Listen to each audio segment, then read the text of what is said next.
শরতের কাশফুলে ঘুরে আসলাম। প্রতি বছর এরকম একটা দিন আমি আমার ডায়েরিতে রাখি। কাশফুল পছন্দ করে না এরকম মানুষ খুঁজেই পাওয়া যাবে না। কাশফুল আমারও ভীষণ পছন্দের। তো এবার চলুন রেডি হয়ে চলে যাই কাশফুলে।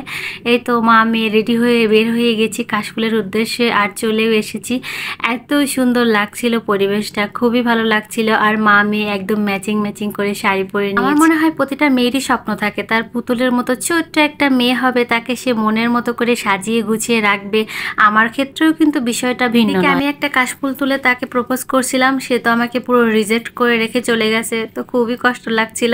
তো যাই হোক, আসলে সে অনেকদিন পরে শাড়ি পরেছে, তো সে কি করবে সে নিজেই বুঝতে পারছে না। এই শাড়িটা পরাতে যে তাকে আমার কতটা কষ্ট করতে হয়েছে। শাড়ি পরে মা মেয়ে ঢং করে হাঁটাহাঁটি করছিলাম, খুবই ভালো লাগছিল। আর চারদিকে এত বেশি বাতাস ছিল সেই দিন কি বলবো।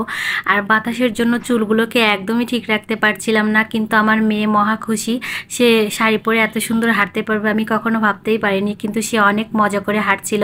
আর অবশেষে সে আমার হাতটা ছেড়ে তার বাবার দিকে দৌড় দিয়ে চলে যাচ্ছে। ওদিকে তার বাবা দাঁড়িয়ে আছে তার হাতটা ধরার জন্য। তারপরে এবার দুই বাবা মেয়ে মিলে কিন্তু হাঁটাহাঁটি শুরু করে দিয়েছে। তো এদিকে কিন্তু আমি কাশফুলটা উপভোগ করছিলাম। আসলে কাশফুল আমার ভীষণ পছন্দের। এক বছর পরে পেলেও আমার যেন অনেক বেশি ভালো লাগে। আর এদিকে ভাবছিলাম আমরা তিনজন মিলে একটু ছবি উঠি না। আমার মেয়ে কিছুতেই ছবি উঠবে না, সে তার বাবার কোলে থাকবে। তো অবশেষে তার বাবার কোলেই তাকে দিয়ে আমরা একটু হাঁটাহাঁটি শুরু করে দিয়েছি। আর চারদিকটা এত বেশি সুন্দর ছিল, মানে কাশফুলে পুরো সাদা হয়ে গেছে, মাঝখান দিয়ে শুধু রাস্তা গিয়েছে। অনেকটা টাইম কিন্তু আমরা এভাবেই ঘোরাঘুরি করেছি। আর মেয়েটা এসে কোলে উঠেছে, আর হাঁটাহাঁটি করবে না, সে হয়তো একটু হাঁপিয়ে গেছে। তো যাই হোক, তাকে কোলে নিয়েও আমি একটু ঢং করছিলাম। কেন জানি না একটু বেশি ঢং করে, আর সেই ঢং যদি হাজবেন্ড সহ্য করতে পারে তাহলে সেই মেয়েটা সুখী। আর এদিকে আমরা মা মেয়ে ঢং করছিলাম, আর মেয়ের বাবা আমাদের ভিডিও করে দিচ্ছিল আর ধৈর্য ধরে ঢংগুলো দেখছিল। তো যাই হোক, আমাদের ঢং শেষ। এবার কিন্তু মেয়ে তার বাবার কোলে আদর খাওয়ার জন্য চলে গেছে। এদিকে আমি মেয়েকে যতই বলি আমার কাছে থাকো না, সে দৌড়ানি দিয়ে চলে যাচ্ছে তার বাবার দিকে। আর এলোপাথারে দৌড়াদৌড়ি করছে। বললাম এদিকে ওদিকে যেও না, তারপরেও সে যাচ্ছে। আসলে একদমই কথা। সেখানে তো অনেক বেশি ভালো লাগছিল, যেদিকেই তাকাই শুধু সাদা আর সাদা। আর তার সঙ্গে তো এই সুন্দর বাতাস আছেই।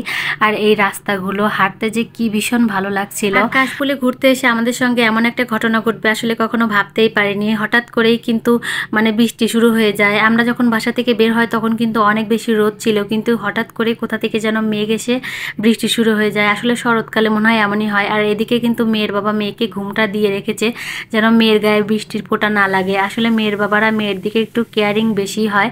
আমি এদিকে ভিজে যাচ্ছি, সেদিকে কোনো খেয়ালই নাই। তো যাই হোক, আমার আজকের ভিডিওটা কিন্তু এই পর্যন্ত। ভিডিওটা দেখার জন্য সবাইকে অনেক অনেক ধন্যবাদ। সবাইকে টাটা, বাই বাই।